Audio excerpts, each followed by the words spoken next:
قابل صد احترام حضرات شائقین و شائقات سچا پیغام، السلام علیکم ورحمۃ اللہ وبرکاتہ۔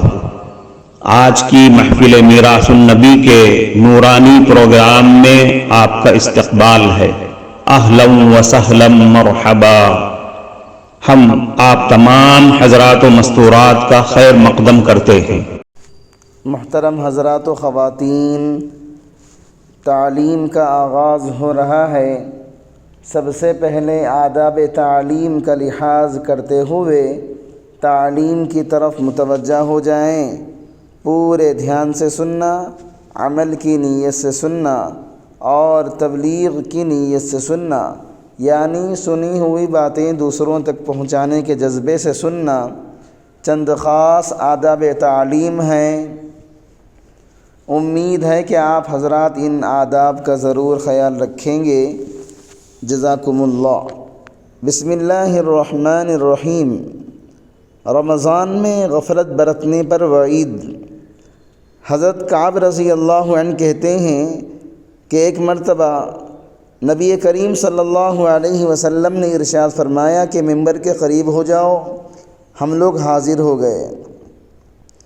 جب حضور صلی اللہ علیہ وسلم نے ممبر کی پہلی سیڑھی پر قدم مبارک رکھا تو فرمایا آمین۔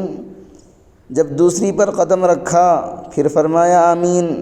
جب تیسری پر قدم رکھا تو پھر فرمایا آمین۔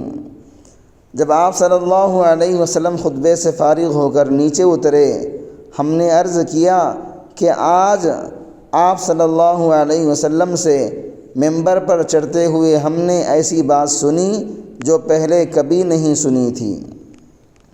آپ صلی اللہ علیہ وسلم نے ارشاد فرمایا، اس وقت جبریل میرے سامنے آئے تھے۔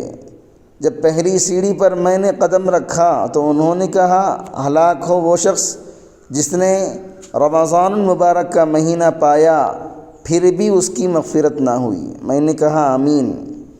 پھر جب میں دوسری سیڑھی پر چڑھا تو انہوں نے کہا، ہلاک ہو وہ شخص جس کے سامنے آپ صلی اللہ علیہ وسلم کا ذکر مبارک ہو اور وہ آپ صلی اللہ علیہ وسلم پر درود نہ بھیجے۔ میں نے کہا آمین۔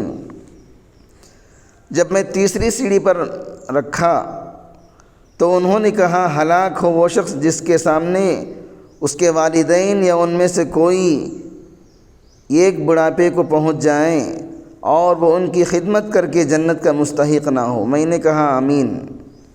حضرات گرامی، اس حدیث میں حضرت جبریل علیہ السلام نے 3 بددعائیں دی ہیں اور حضور صلی اللہ علیہ وسلم نے ان تینوں پر آمین فرمایا۔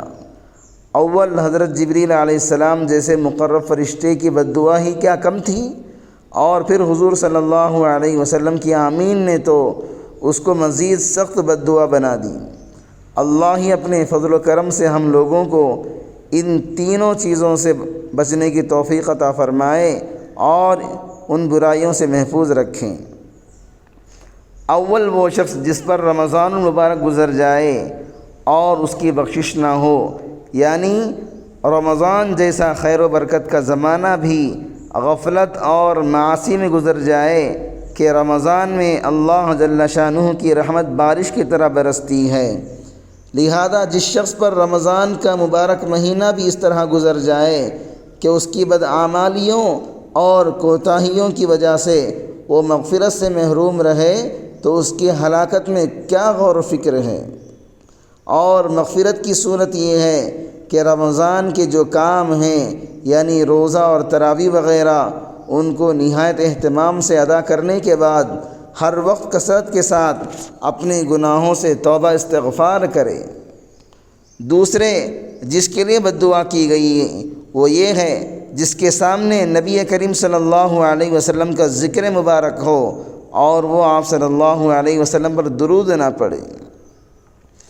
اور بھی بہت سی روایات میں یہ مضمون وارد ہوا ہے۔ اسی وجہ سے بعض علماء کے نزدیک نبی کریم صلی اللہ علیہ وسلم کا ذکر مبارک سننے والوں پر درود شریف کا پڑھنا واجب ہے۔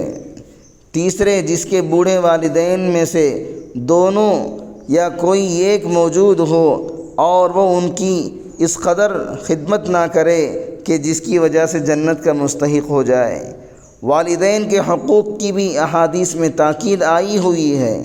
علماء نے ان کے حقوق میں لکھا ہے کہ مباح امور میں ان کی اطاعت ضروری ہے، نیز یہ بھی لکھا ہے کہ ان کی بے ادبی نہ کرے، تکبر سے پیش نہ آئے اگرچہ وہ مشرک ہوں، اپنی آواز کو ان کی آواز سے اونچی نہ کرے، ان کا نام لے کر نہ پکارے، کسی کام میں ان سے پیش قدمی نہ کرے، امر بالمعروف اور نہی عن المنکر میں نرمی کرے، اگر قبول نہ کریں تو سلوک کرتا رہے اور ہدایت کی دعا کرتا رہے، غرض ہر بات میں ان کا احترام ملحوظ رکھے۔ معزز شائقین و شائقات سچا پیغام، آپ کو اندازہ لگ گیا ہوگا کہ یہ مضمون کتنا اہم ہے اور کس قدر فائدہ مند ہے۔ کم سے کم درجے میں سوشل میڈیا کے ذریعے سے بھی ہم اس کو زیادہ سے زیادہ شیئر کریں گے تو دعوت کے فریضے کی کوششوں میں ہم بھی اپنا کچھ حصہ ڈالنے والے بن سکتے ہیں۔ لہٰذا زیادہ سے زیادہ اس کو عام کریں تاکہ پوری دنیا کے ہندوؤں کی غلط فہمی دور ہو جائے اور انہیں یہ زمینی حقیقت معلوم ہو جائے اور وہ اپنے اصل مذہبی لیڈر پیغمبر آخر الزماں حضرت محمد الرسول اللہ صلی اللہ علیہ وسلم کو ماننے پر مجبور ہو جائیں اور کلمہ پڑھ کر آپ کے ساتھ ساتھ وہ بھی جنت میں جانے والے بن جائیں۔